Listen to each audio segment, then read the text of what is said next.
안녕하십니까. 반갑습니다. 윤창용 목사입니다. 평안한 한 주 보내셨습니까? 아멘. 감사합니다. 요즘 어떻게 지내고 계세요? 네, 뭐 요즘 뭐 항상 뭐 이렇게 우리 세례 자매도 그렇고 촬영도 하면서 또 네, 목사님도 섬기면서 아, 네. 네, 또 열심히 살고 있습니다. 네. 새해는 우리 두 분 하시는 일마다 다 잘 되기를 바랍니다. 감사합니다. 아멘. 네.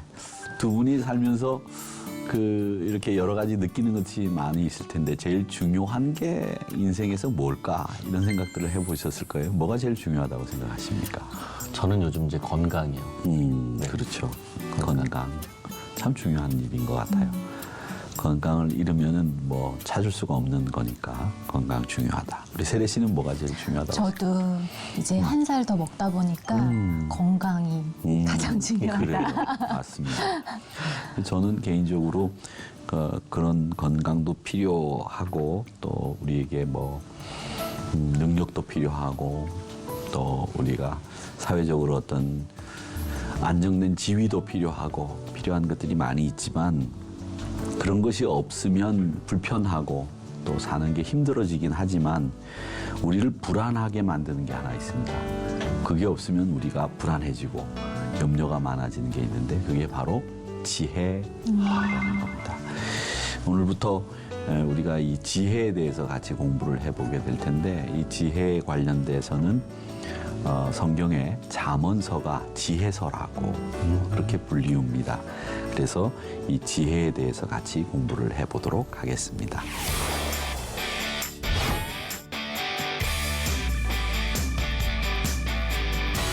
미국에 최초로 세워진 하버드 대학은 아주 유명한 미국의 인사들을 배출한 대학으로 알려져 있습니다.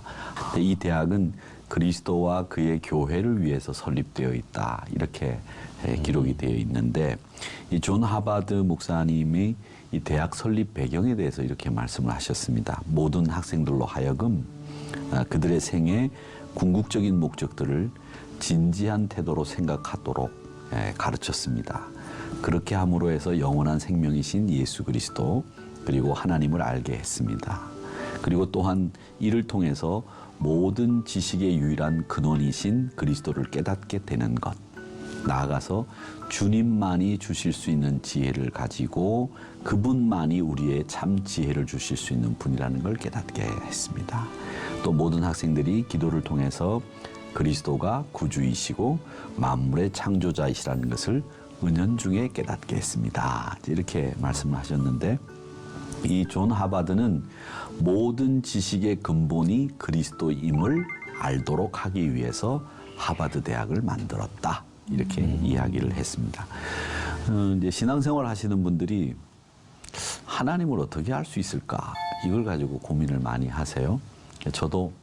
저는 이제 어머님이 이제 어릴 적부터 모태 신앙이라고 하죠.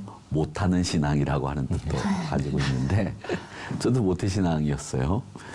근데 이제 청소년기가 딱 되니까 야, 이게 정말 하나님이 계신가 이런 의심이 생기기 시작을 하면서 머리가 커가니까 여러 가지 생각들이 들더라고요. 내가 뭐 꼭 부모님의 신앙을 본받아야 되나? 그걸 내가 뭐 지켜야 되나? 이렇게 살아도 되는 거지? 이런 반항심도 생기고요. 그런데 한편으로 마음속에 그래? 하나님이 살아계시다면 나한테 한마디 말씀만 해주시면 좋겠다. 그렇게 말씀만 나한테 한마디만 해주시면 내가 확실히 하나님을 믿겠습니다. 이런 생각을 가지고 있었어요. 오만한 생각이죠. 그런 생각을 가지고 있었는데 그 생각이 이제 가지고 이제 하나님 앞에 기도했어요. 하나님 저한테 창룡아 내가 살아있는 너의 하나님이시다. 너 나를 잘 믿어라 라든지 뭐 창룡아 라고 한 번만 내 이름이라도 불러주시면 내가 하나님을 절대 순종하고 믿겠습니다. 그렇게 이야기를 했는데 아니 아무리 기도를 해도 하나님이 내 귀에다 대고 창룡아 나는 너의 하나님이다 말씀 안 하시더라고요. 그래서 하나님 말씀 안 하시면 내가 할 때까지 한번 해봅시다. 그래서 이제 은사 집회도 다니고 뭐 기도원도 다니고 뭐 여러 신앙적인 방황을 많이 했습니다. 그런데 제가 신앙생활을 하면서 하나 깨달은 게 있어요. 내가 하나님 앞에서 그 무한하시고 광대하신 하나님을 이 조그만한 지식, 내가 가지고 있는 알량한 그 지식과 내 판단, 내 머리로 어떻게 할 수 있을까? 이런 생각이 드는 거예요. 그래서 제가 그걸 어떻게 그걸 깨달았냐면, 이 길을 가다가 이렇게 개미가 이렇게 지나가는데, 개미들이 막 지나가는데 내가 거기 분명히 서 있는데 저 개미들은 내가 있는지 모르는 것 같아. 그러니까 저 녀석들은 내가 있는지를 파악을 못하는구나, 인지를 못하는구나, 저게 꼭 나구나.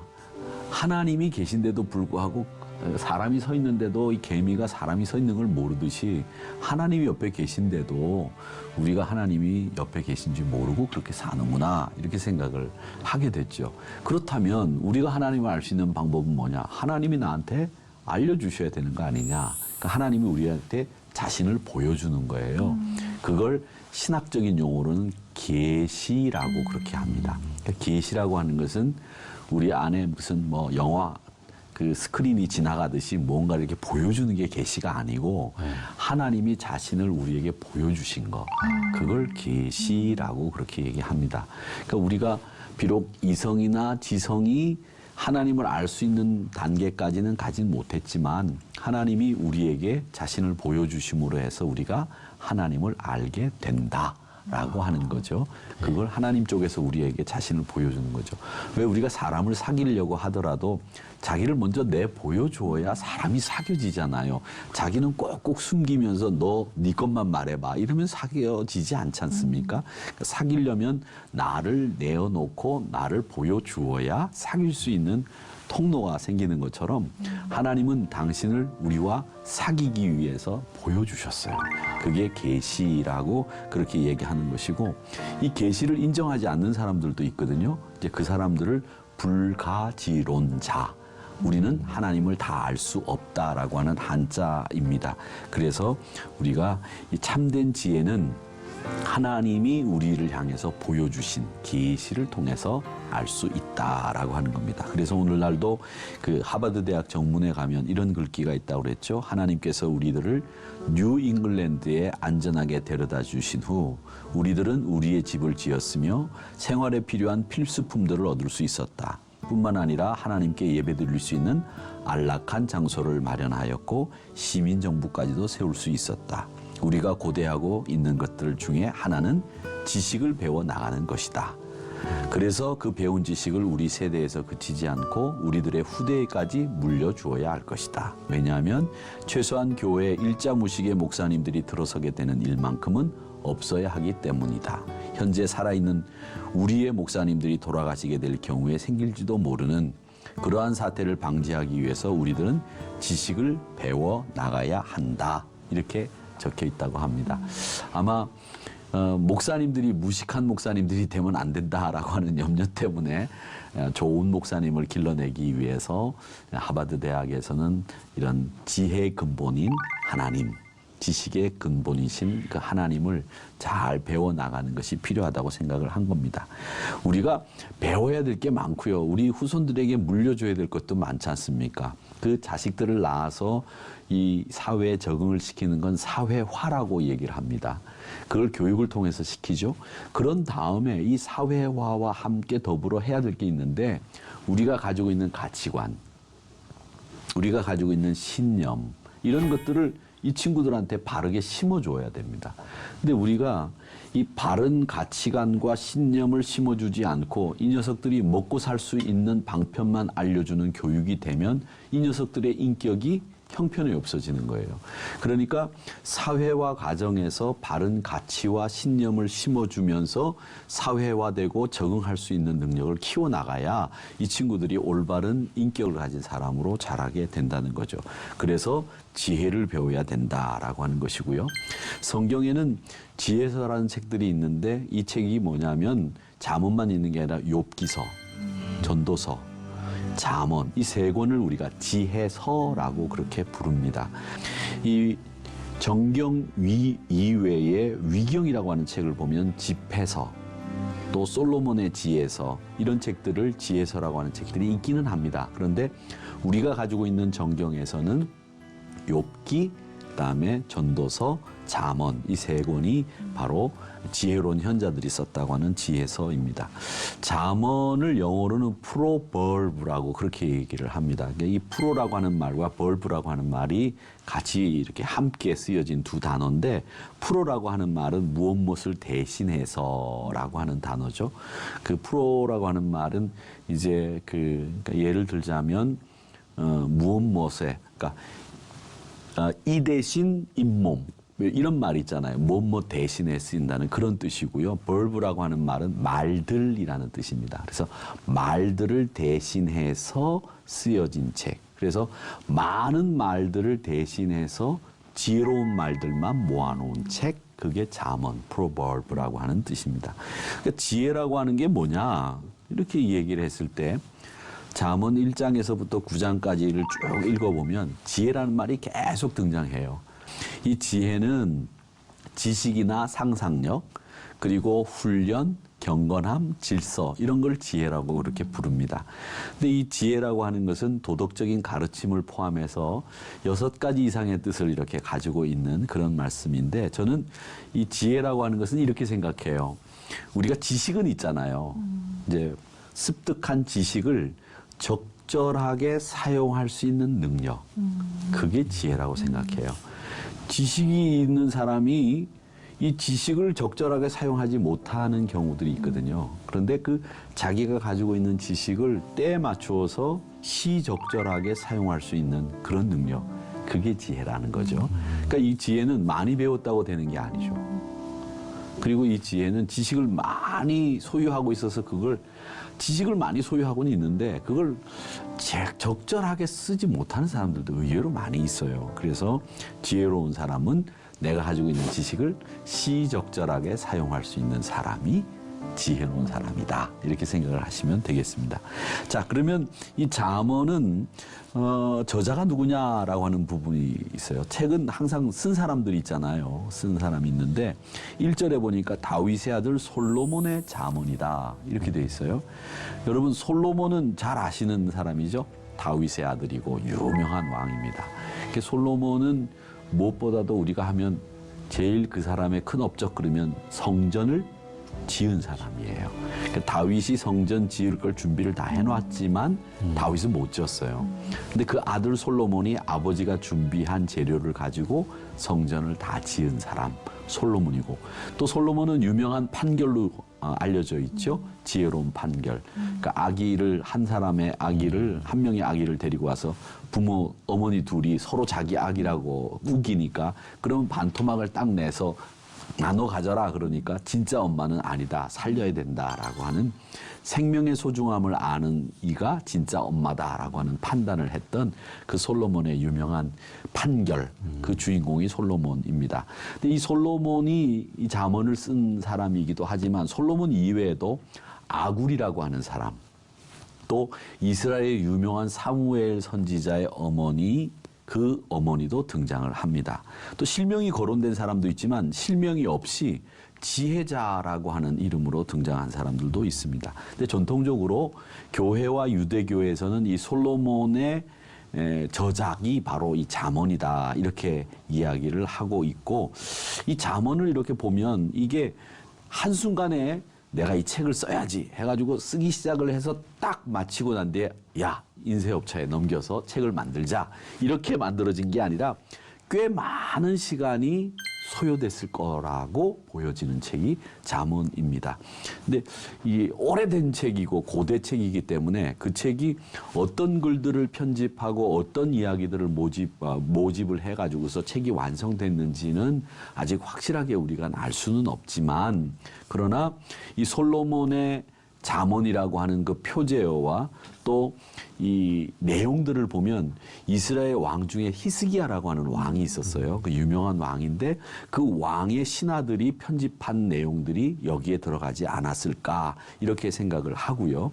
또 이야기들을 이렇게 읽어보면 그 배경이 다 왕궁에서 이루어진 것들이에요. 그러니까 왕자들을 교육하거나 왕으로서 이 사람이 자격을 갖추게 하기 위해서 교양이나 인격 훈련에 사용했던 말들, 그런 것들이 여기 있지 않을까. 그러니까 가정이나 학교보다도 왕궁에서 왕자 교육, 그러니까 이 왕이 되는 훈련을 하기 위해서 만들어졌던 이야기들이 이 잠언에 실리지 않았을까, 이런 생각들을 합니다.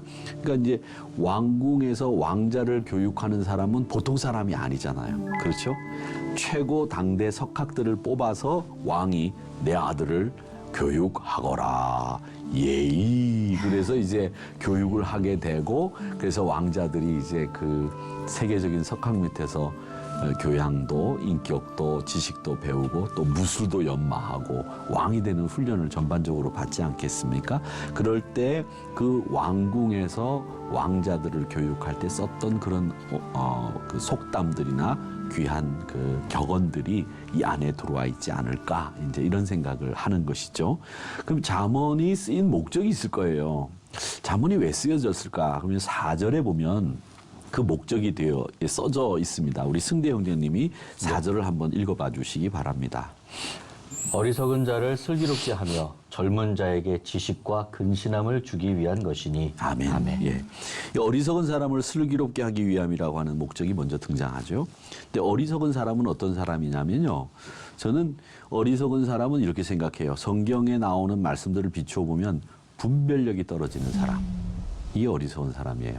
선악을 분별 못하고 전후 좌우를 분별 못하고 먼저 해야 될 일, 나중에 해야 될 일 분별 못하고 중요한 일인지 중요하지 않은 일인지 이거 분별 못하면 어리석은 사람이 되는 거예요.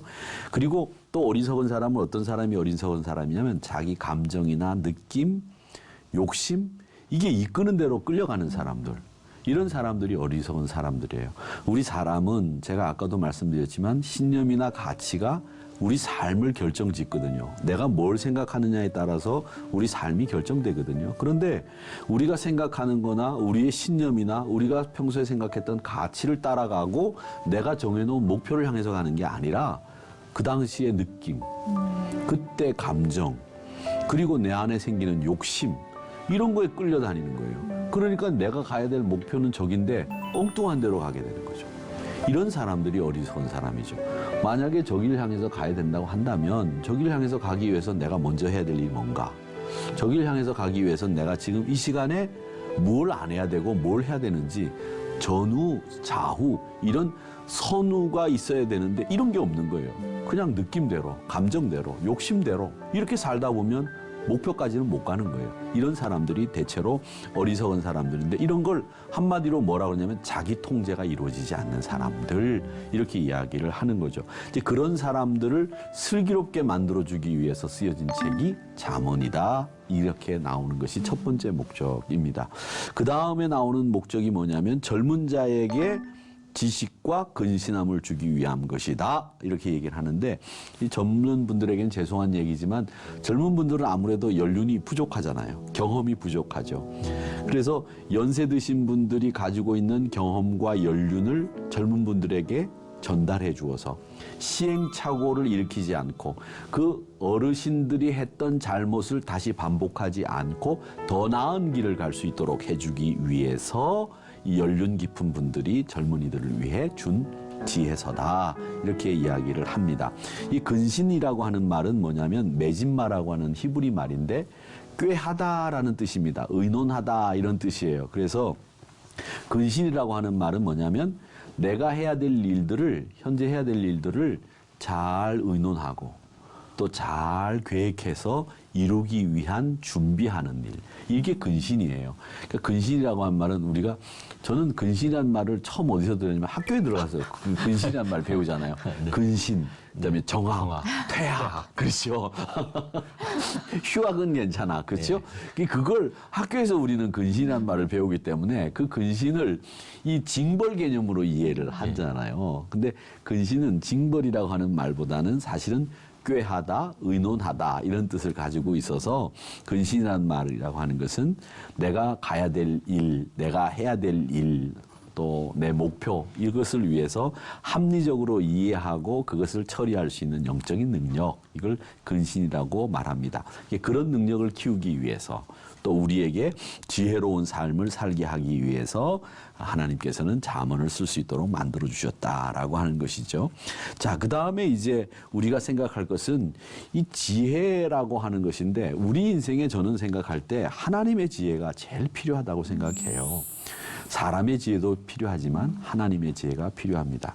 대개 사람들에게 가장 절실하게 필요한 게 뭡니까? 이렇게 물어보면 가장 절실하게 필요한 게 뭐냐고 물어보면 10명 중에 10명은 다 이렇게 얘기할 것 같아요. 돈이 가장 절실하게 필요합니다.